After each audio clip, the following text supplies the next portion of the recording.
नमस्कार साथियों, एग्जाम शाला के ऑनलाइन प्लेटफॉर्म पर आप सभी का हार्दिक स्वागत है। दोस्तों, नवंबर माह की आज अपनी चौथी क्लास है। इससे पहले 3 क्लास और आ चुकी है नवंबर माह की। अगर आपने अभी तक चैनल को सब्सक्राइब नहीं किया है तो चैनल को सब्सक्राइब करें और अपने दोस्तों को शेयर करें। आइए शुरू करते हैं क्लास आपकी। पहला क्वेश्चन है आपका, आंगनबाड़ी ओलंपिक खेल 2025 का आयोजन 13 से 15 नवंबर को किस विभाग के द्वारा किया गया है? क्या पूछा है? आंगनबाड़ी ओलंपिक खेल 2025 का आयोजन किस विभाग के द्वारा किया गया है? पहला ऑप्शन आपका उच्च शिक्षा विभाग, दूसरा खेल विभाग, तीसरा महिला एवं बाल विकास विभाग और चौथा है आपका सामाजिक न्याय विभाग। आंगनबाड़ी ओलंपिक खेल का जो शुभारंभ किया गया किस विभाग के द्वारा किया गया? तो इसका किया गया किसका? आपका महिला एवं बाल विकास विभाग के द्वारा इसका शुभारंभ किया गया है।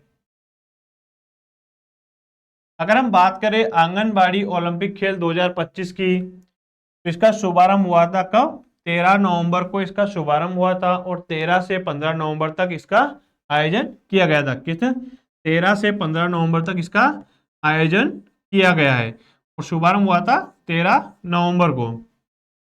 कहां पर इसका आयोजन किया गया? तो राजस्थान के विभिन्न जिलों में स्थानीय आंगनबाड़ी केंद्रों पर इनका आयोजन किया गया है। तो अगर आयोजनकर्ता की हम बात करें तो वो है आपके महिला एवं बाल विकास विभाग और राजस्थान सरकार ने मिलकर इनका आयोजन किया है। अगर हम आंगनबाड़ी ओलंपिक खेल 2025 की थीम की बात करें तो इसकी थीम है खेल खेल में सीखो। क्या थीम है? खेल खेल में सीखो इसकी थीम है। अगर इसमें हम भागीदारी की बात करें तो प्रदेश के लगभग 63,000 आंगनबाड़ी केंद्रों ने इसमें भागीदारी ली है। कितने? 63,000 केंद्रों ने इसमें भागीदारी ली है और इन आंगनबाड़ी केंद्र में लगभग 12 लाख पंजीकृत बच्चे हैं जो कि इसमें हिस्सा ले रहे हैं। अगर इसके उद्देश्य की हम बात करें तो बच्चों में शारीरिक, मानसिक और सामाजिक विकास को बढ़ावा देना, खेलों के माध्यम से सीखने को बढ़ावा देना और प्रारंभिक शिक्षा में सहभागिता को बढ़ाना आंगनबाड़ी ओलंपिक खेल 2025 के मुख्य उद्देश्य हैं। अगले क्वेश्चन की हम बात करें, भारतीय भूवैज्ञानिक सर्वेक्षण ने राजस्थान में ग्रेफाइट बेल्ट की खोज किस जिले में की है? किसने? भारतीय भूवैज्ञानिक सर्वेक्षण ने राजस्थान के किस जिले में ग्रेफाइट बेल्ट की खोज की है? भीलवाड़ा, नागौर, बांसवाड़ा और बालोतरा। इनमें से कौन से जिले में ग्रेफाइट बेल्ट की खोज की गई? तो की गई कहां पर? बांसवाड़ा में ग्रेफाइट बेल्ट की खोज की गई है। अगर हम बात करें भारतीय भूवैज्ञानिक सर्वेक्षण का लगभग 2 साल से चल रहा G3 स्तर का सर्वे पूरा किया गया। इस सर्वे में बांसवाड़ा में प्रदेश की एकमात्र बेश कीमती ग्रेफाइट बेल्ट, किसकी? प्रदेश की एकमात्र बेश कीमती ग्रेफाइट बेल्ट की खोज कनोड़ा घाटोल मार्ग पर स्थित दुखवाड़ा क्षेत्र के आसपास भूगर्भ में ग्रेफाइट की मौजूदगी की पुष्टि की गई है। कहां पर? बांसवाड़ा के कनोड़ा घाटोल मार्ग पर स्थित दुखवाड़ा क्षेत्र में ग्रेफाइट बेल्ट की खोज की गई है। किसके द्वारा? भारतीय भूवैज्ञानिक सर्वेक्षण के द्वारा, जिनका 2 साल से चल रहे G3 सर्वे का काम पूरा हुआ और उसमें ग्रेफाइट बेल्ट की खोज हुई है। अगले क्वेश्चन की हम बात करें तो नशा मुक्त युवा विकसित भारत फिट राजस्थान कार्यक्रम 2025 किस तिथि को आयोजित किया गया? कौन सा? नशा मुक्त युवा विकसित भारत फिट राजस्थान कार्यक्रम किस तिथि को आयोजित किया गया है? पहला ऑप्शन है 12 नवंबर, दूसरा 14 नवंबर, तीसरा 20 नवंबर और चौथा 26 जनवरी। तो किस तिथि को आयोजित किया गया? तो वो किया गया आपके कब? 14 नवंबर 2025 को इस कार्यक्रम का आयोजन किया गया है। अगर हम बात करें नशा मुक्त युवा विकसित भारत फिट राजस्थान कार्यक्रम 2025 की, तो 14 नवंबर 2025 को बाल दिवस के अवसर पर कार्यक्रम का आयोजन किया गया है। और कहां पर किया गया? तो सवाई मानसिंह स्टेडियम जयपुर में इस कार्यक्रम का आयोजन किया गया है।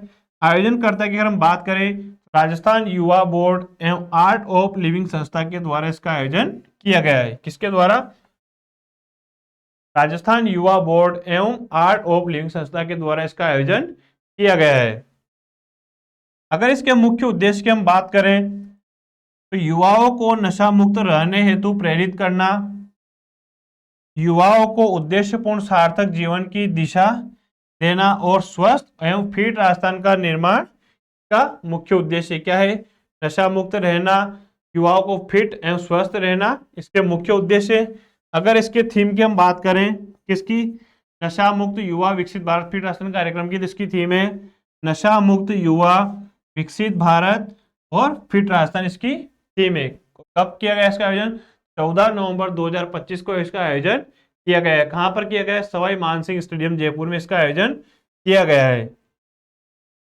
अगले क्वेश्चन की हम बात करें, मुख्यमंत्री आयुष्मान बाल संबल योजना, कौन सी, मुख्यमंत्री बाल संबल योजना से संबंधित निम्न में से कौन सा कथन असत्य है। क्या पूछा है, असत्य कथन पूछा है।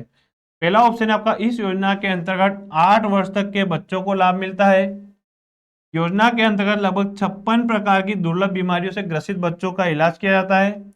इस योजना में 50 लाख रुपए तक की चिकित्सीय सहायता दी जाती है और जिसमें ऐसे बच्चों को लगभग 5,000 रुपए मासिक सहायता दी जाती है। इनमें से कौन सा क्वेश्चन असत्य है, इनमें से कौन सा ऑप्शन आपका असत्य है। इसमें आपका पहला ऑप्शन आपका असत्य है। कितना, इस योजना के अंतर्गत 8 वर्ष तक के बच्चों को शामिल नहीं करके बल्कि 18 वर्ष तक के बच्चों को इसमें शामिल किया जाता है। कितने, 18 वर्ष तक के बच्चों को इसमें शामिल किया जाता है। साथ इसमें 56 प्रकार की दुर्लभ बीमारियों को शामिल किया गया और 50 लाख रुपए तक की चिकित्सीय सहायता इसमें दी जाती है और साथ ही 5,000 रुपए प्रति माह भी सहायता इसमें दी जाती है। इसका आंसर हो गया पहला। कौन सा कथन असत्य है, तो इस योजना के अंतर्गत 8 वर्ष तक के बच्चों को लाभ मिलता है, ये आपका असत्य है। इसमें 8 वर्ष नहीं होकर बल्कि 18 वर्ष तक के बच्चों को इसमें शामिल किया जाता है।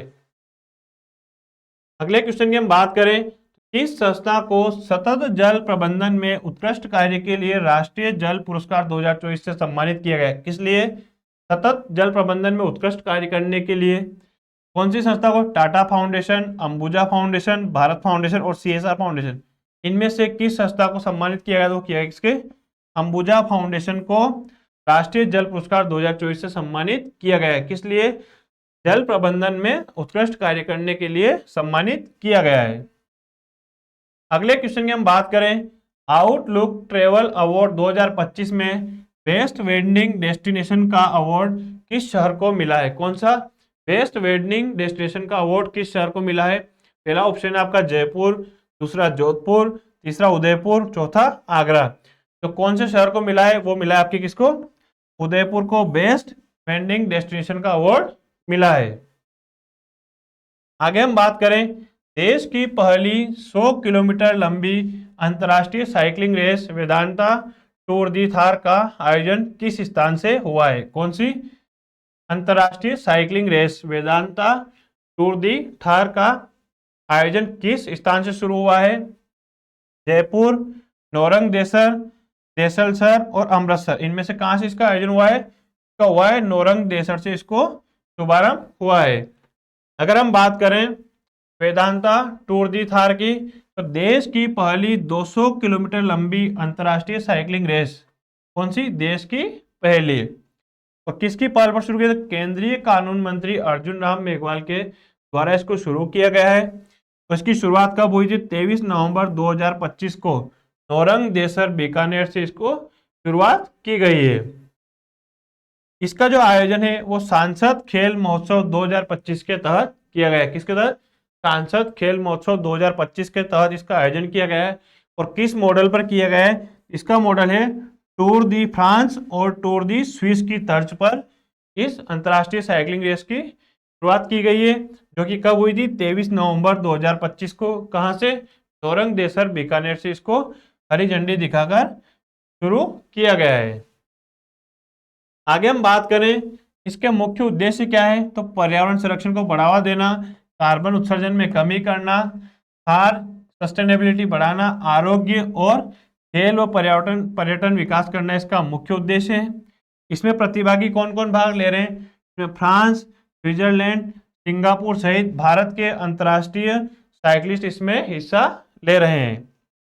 इसका जो आयोजन किया जा रहा है वो किया जा रहा है किसके, युवा मामले और खेल मंत्रालय के fit India, Vedanta, cycle federation of India, SBI, Neyveli India, Haldiram group के संयुक्त तत्वाधान में इसका आयोजन किया जा रहा है। कब किया गया है, 23 नवंबर को। कहां से शुरुआत की गई है, नौरंगदेसर बीकानेर से इसकी शुरुआत की गई है पहल किसके? केंद्रीय मंत्री अर्जुन राम मेघवाल की पहल पर इसका शुभारंभ किया गया है।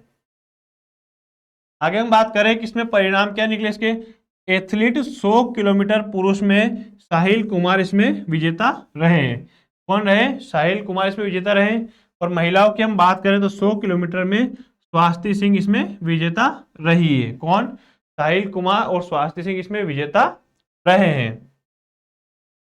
अगले क्वेश्चन की हम बात करें, 23 नवंबर 2025 से शुरू उपराष्ट्रीय पल्स पोलियो अभियान का लक्षित आयु वर्ग क्या है? क्या पूछा है? 23 नवंबर 2025 से शुरू उपराष्ट्रीय पल्स पोलियो अभियान का लक्षित आयु वर्ग क्या है? 1 से 10 वर्ष, 5 से 12 वर्ष, जन्म से 5 वर्ष और 2 से 7 वर्ष।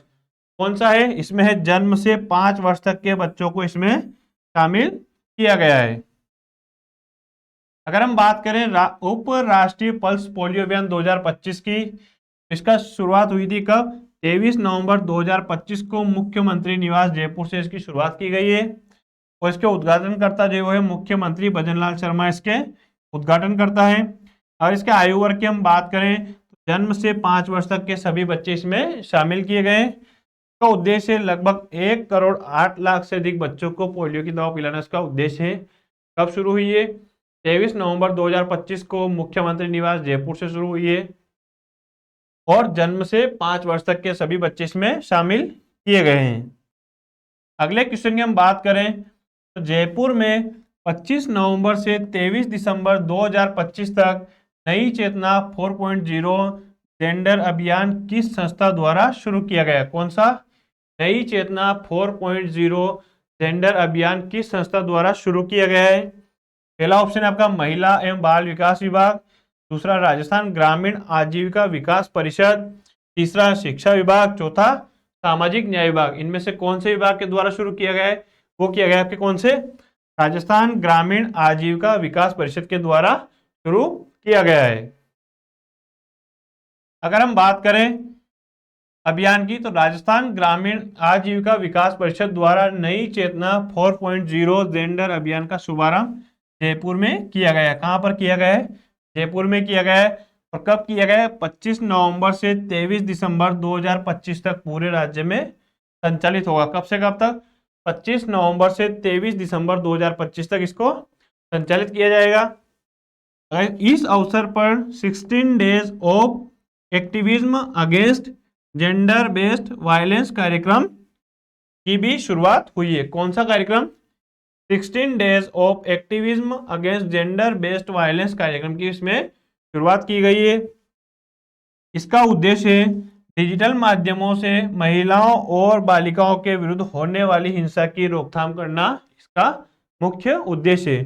कौन सा? डिजिटल माध्यमों से महिलाओं और बालिकाओं के विरुद्ध होने वाली हिंसा की रोकथाम ही इसका मुख्य उद्देश्य है। कब शुभारंभ हुआ है? कब से कब तक? तो 25 नवंबर से 23 दिसंबर तक इसको संचालित किया जाएगा। शुभारंभ कहां से हुआ है? जयपुर से हुआ है। आगे हम बात करें अगले क्वेश्चन की, तो अगला क्वेश्चन है आपका, जागो जगाओ एकता पद यात्रा का शुभारंभ 26 नवंबर 2025 को कहां से हुआ है? कौन सी? जागो जगाओ एकता पद यात्रा का शुभारंभ कौन सी नदी से हुआ है? पहला ऑप्शन है आपका चंबल नदी, दूसरा पाटली नदी, तीसरा बनास नदी, चौथा मेनाल नदी। कहां से जागो जगाओ एकता पद यात्रा की शुभारंभ हुआ है? कहां से हुआ है? पाटली नदी कोटा से इसका शुभारंभ किया गया है। अगर हम नदी की बात करें, इसका उद्गम नीमथूर की पहाड़ी, नीमथूर की पहाड़ी से इसका उद्गम होता है, जो कि कहां पर है? आपके मंदसौर डिस्ट्रिक्ट, मध्य प्रदेश। कहां पर? नीमथूर की पहाड़ी से इसका उद्गम होता है। और किसकी सहायक नदी है? तो ये है आहू नदी की सहायक नदी है। किसकी? आहू नदी की। तो जागो जगाओ एकता पद यात्रा का शुभारंभ 26 नवंबर को कहां से हुआ है? पाटली नदी कोटा से इसका शुभारंभ हुआ है। ये जो है कार्यक्रम ये 26 से 28 नवंबर को पाटली नदी के घाट पर हो रहा है। इसकी यात्रा को मदन दिलावर और किरोड़ी लाल मीणा ने मिलकर इस पदयात्रा को रवाना किया है। इसका उद्देश्य जो है सामाजिक एकता, सद्भावना और सामाजिक समरसता का संदेश फैलाना इस पदयात्रा का मुख्य उद्देश्य क्या है? सामाजिक एकता, सद्भावना और सामाजिक समरसता फैलाना इसका मुख्य उद्देश्य है। पद यात्रा के दौरान पाटली नदी के किनारे लगभग 1000 पेड़ लगाने की योजना है। कितने? 1000 पेड़ लगाने की इसमें योजना है। कहां से इसका शुभारंभ हुआ है? पाटली नदी से शुभारंभ हुआ है। और कब से कब तक है यात्रा? 26 से 28 नवंबर तक को ये पद यात्रा निकाली गई है। कहां से? पाटली नदी, कोटा से। इस योजना को रवाना किसने किया है? तो आपके शिक्षा मंत्री मदन दिलावर और किरोड़ी लाल मीणा ने मिलकर इस पद यात्रा को शुभारंभ किया है। कहां पर? पाटली नदी, कोटा में। अगले क्वेश्चन की हम बात करें, राजस्थान सर्कुलर इकोनॉमी प्रोत्साहन योजना 2025 के क्रियान्वयन के लिए नोडल संस्थान है। कौन सा? राजस्थान सर्कुलर इकोनॉमी प्रोत्साहन योजना 2025 के लिए क्रियान्वयन के लिए नोडल संस्थान है। पहला ऑप्शन है राजस्थान राज्य प्रदूषण नियंत्रण बोर्ड, राजस्थान वित्त निगम, राजस्थान राज्य जैव विविधता बोर्ड और राजस्थान राज्य कृषि विपणन बोर्ड। कौन सा नोडल संस्थान है? तो वो है आपके राजस्थान राज्य प्रदूषण नियंत्रण बोर्ड इसका नोडल संस्थान है। अगर हम बात करें राजस्थान सर्कुलर इकोनॉमी प्रोत्साहन योजना 2025 की, तो राजस्थान सरकार की एक नई पहल है जिसका उद्देश्य रिसाइकलिंग, पुनः उपयोग और सर्कुलर इकोनॉमी को बढ़ावा देना इस योजना का मुख्य उद्देश्य है। इस योजना के तहत अनुसंधान एवं विकास के लिए 2 करोड़ तक का अनुदान दिया जाता है। कितना? 2 करोड़ तक का अनुदान दिया जाता है। साथ ही सर्कुलर इकोनॉमी क्षेत्र में काम कर रहे MSME और स्टार्टअप को ऋण पर 0.5% की अतिरिक्त ब्याज छूट प्रदान की जाएगी। कितनी? 0.5% की अतिरिक्त ब्याज छूट प्रदान की जाएगी। इसका मुख्य उद्देश्य है वो है नवाचार को बढ़ाना, संसाधनों के टिकाऊ उपयोग को प्रोत्साहित करना, साथ ही राजस्थान को सर्कुलर इकोनॉमी का अग्रणी राज्य बनाना इसका मुख्य उद्देश्य है। तो इसका नोडल विभाग कौन सा है? इसका नोडल विभाग है राजस्थान राज्य प्रदूषण नियंत्रण बोर्ड, इसका नोडल विभाग है। आगे हम बात करते हैं, खेलो इंडिया यूनिवर्सिटी गेम 2025 में महिलाओं की 30 किलोमीटर टाइम ट्रायल में सिल्वर मेडल किसने जीता है? कितने? 30 किलोमीटर टाइम ट्रायल में सिल्वर मेडल किसने जीता है? पहला ऑप्शन आपका प्रद्युम्न यादव, दूसरा पूजा बिश्नोई, तीसरा शंकर चंदेरिया और चौथा कृष्णा नागर। तो किसने जीता है? पूजा बिश्नोई ने मेडल जीता है। कौन सा? Silver medal. अगर हम बात करें पूजा बिश्नोई की, तो कहां से? बीकानेर से। और इनके द्वारा महाराजा गंगा सिंह विश्वविद्यालय का प्रतिनिधित्व किया गया। कौन से? महाराजा गंगा सिंह विश्वविद्यालय का प्रतिनिधित्व किया गया। किसके द्वारा? पूजा बिश्नोई के द्वारा किया गया है। इनके खेल की अगर हम बात करें तो कौन सा है? रोड साइकिलिंग इनका खेल है। इनकी उपलब्धि है कि इन्होंने खेलो इंडिया यूनिवर्सिटी गेम 2025 में महिलाओं की 30 किलोमीटर टाइम ट्रायल में सिल्वर मेडल जीता है। कौन सा? सिल्वर मेडल इन्होंने जीता है, जो कि प्रदेश का पहला मेडल है खेलो इंडिया यूनिवर्सिटी गेम 2025 का। आगे हम बात करते हैं, खेलो इंडिया गेम 2025 में मोहनलाल सुखाड़िया यूनिवर्सिटी से जूडो स्पर्धा में किसने रजत पदक जीता है? क्या है? मोहनलाल सुखाड़िया यूनिवर्सिटी से जूडो स्पर्धा में किसने रजत पदक जीता है? पहला आपका ओम प्रकाश मिठरवाल, दूसरा पवन कुमावत, तीसरा गंगा थापा, चौथा हर्षिता जाखड़। किसने जीता है? वो जीता किसने? गंगा थापा ने खेलो इंडिया यूनिवर्सिटी गेम 2025 में जूडो स्पर्धा में रजत पदक जीता है। किसने? गंगा थापा ने। अगर हम बात करें गंगा थापा की, तो मोहनलाल सुखाड़िया विश्वविद्यालय उदयपुर का इन्होंने प्रतिनिधित्व किया है। इनका खेल है जूडो और इन्होंने कौन सा पदक जीता है? तो वो जीता है इन्होंने रजत पदक जीता है। और किस में जीता है? तो 68 किलो भार वर्ग में इन्होंने रजत पदक जीता है। स्थान की हम बात करें तो अटल बिहारी वाजपेयी इंडोर स्टेडियम में आयोजित उदयपुर में खेल का आयोजन किया गया था। इनका विजेता है राजस्थान की गंगा थापा। साथ ही 60 किलोग्राम पुरुष वर्ग में आरटीयू कोटा के आयुष मावरी को भी सिल्वर मेडल दिया गया। किसको? 60 किलोग्राम पुरुष वर्ग में आरटीयू कोटा के आयुष मावरी को भी सिल्वर मेडल मिला है। आगे हम बात करते हैं अगले क्वेश्चन की। तो झुंझुनू के बांसियाल गांव में 4500 वर्ष पुरानी पुरातात्विक खोज किस काल की है? कहां पर? झुंझुनू के बांसियाल गांव में 4500 वर्ष पुरानी पुरातात्विक खोज किस काल की है? पहला ऑप्शन आपका लौह युग, दूसरा ताम्रपाषाण काल, तीसरा मौर्य काल और चौथा गुप्त काल। किस काल की है? तो वो है आपके ताम्रपाषाण काल की है। कहां पर खोज हुई है? झुंझुनू के बांसियाल गांव में। कौन से काल की है? ताम्रपाषाण काल की है। तो झुंझुनू के बांसियाल गांव में लगभग 4500 साल पुरानी सभ्यता के प्रमाण मिले हैं। कितनी? 4500 साल पुरानी सभ्यता के प्रमाण मिले हैं, जिनमें उत्खनन में लाइम पाउडर से बनी दीवारें, तांबे की रिंग, हड्डी के औजार और आभूषण जैसे सामग्री सामने आई है। कौन सी? दीवारें, तांबे की रिंग, हड्डी के औजार और आभूषण जैसी सामग्री सामने आई है। यह स्थल ताम्रपाषाणकालीन संस्कृति से जुड़ा है। कौन सी? ताम्रपाषाणकालीन संस्कृति से जुड़ा है। यहाँ के लोग हड़प्पा सभ्यता से व्यापार करते थे। कहां से? हड़प्पा सभ्यता से व्यापार करते थे।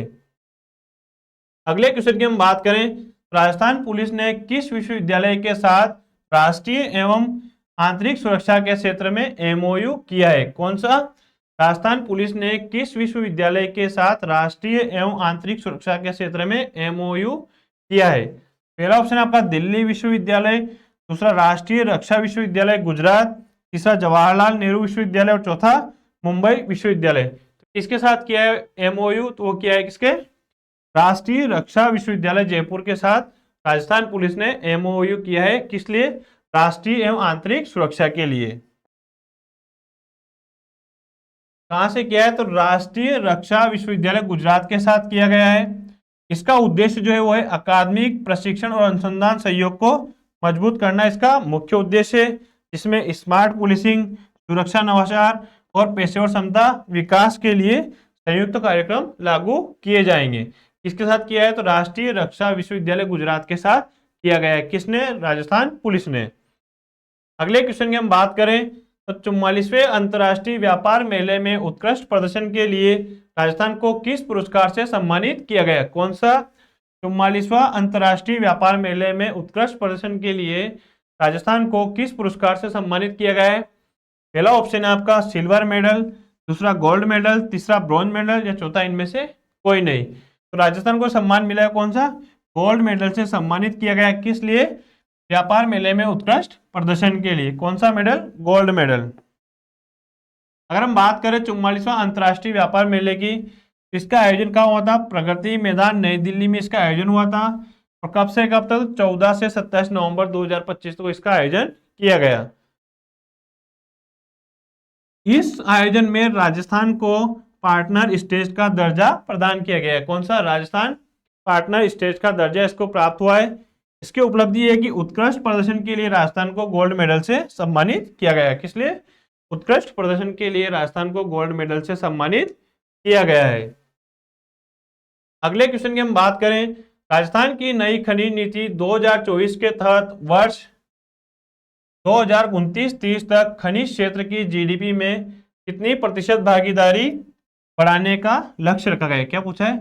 राजस्थान की नई खनिज नीति 2024 के तहत वर्ष 2029-30 तक खनिज क्षेत्र की जीडीपी में कितनी प्रतिशत भागीदारी बढ़ाने का लक्ष्य रखा गया है? पहला ऑप्शन आपका 3.4%, दूसरा 5%, तीसरा 8%, चौथा 4.5%। 2029-30 तक जो लक्ष्य रखा गया है वो रखा गया कितना? आपका 5% बढ़ाने का लक्ष्य रखा गया है। अगर हम बात करें खनिज की, तो राजस्थान देश में प्रमुख खनिज उत्पादक राज्यों में से एक है। राज्य में कुल 82 प्रकार के खनिजों के भंडार है। कितने? 82 प्रकार के खनिजों के भंडार हैं। वर्तमान में 58 प्रकार के खनिजों का खनन किया जा रहा है, जिसे 2047 तक 70 करना लक्ष्य रखा गया है। अभी वर्तमान में 58 प्रकार के खनिजों का उत्खनन किया जा रहा है। 2047 तक हमारा उद्देश्य है कि हम लगभग 70 प्रकार के खनिजों का उत्खनन करें। राज्य की नई खनिज नीति के अंतर्गत खनिज क्षेत्र की वर्तमान जीडीपी में 3.4% की भागीदारी को बढ़ाने का लक्ष्य निर्धारित किया गया है। जो नई खनिज नीति है वर्तमान में 3.4% भागीदारी को बढ़ाने का इसमें लक्ष्य रखा गया है। अगर हम बात करें वर्ष 2029-30 तक इसको 5% तक बढ़ाने का लक्ष्य है, साथ ही 2046-47 इसे 8% तक बढ़ाने का लक्ष्य रखा गया है। वर्तमान में कितनी है? 3.4, 29-30 में कितनी करनी है? 5%, और 46-47 में कितनी करनी है? 8%।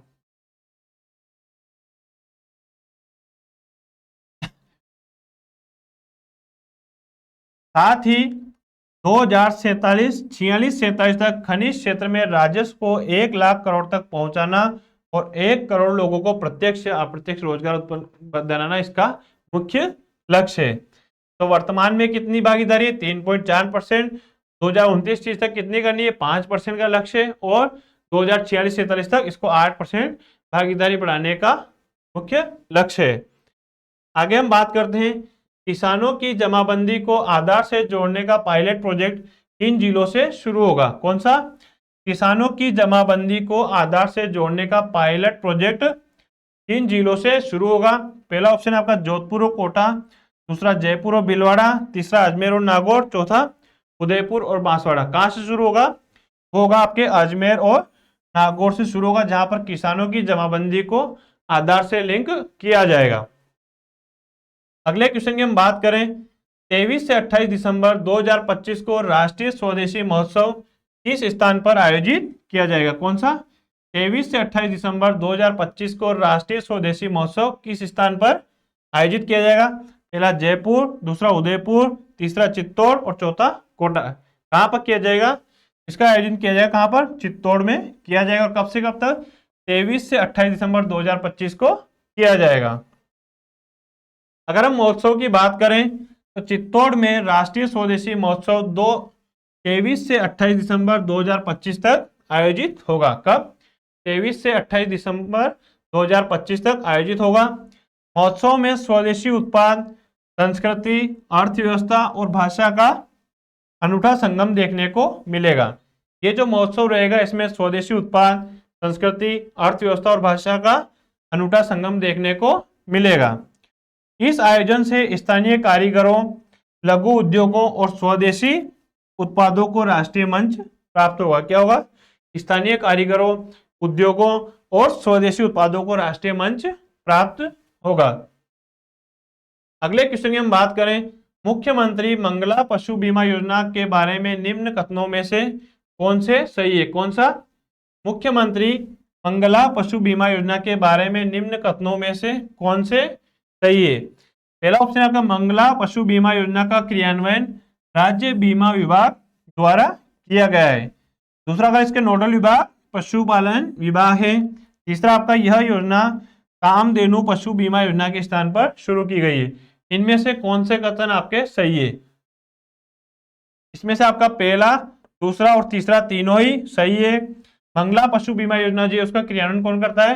राज्य बीमा विभाग के द्वारा इसका क्रियान्वयन किया जाता है, और इसका नोडल विभाग जो है आपका पशुपालन विभाग है। साथ ही इसको कामधेनु पशु बीमा योजना के स्थान पर शुरू किया गया है।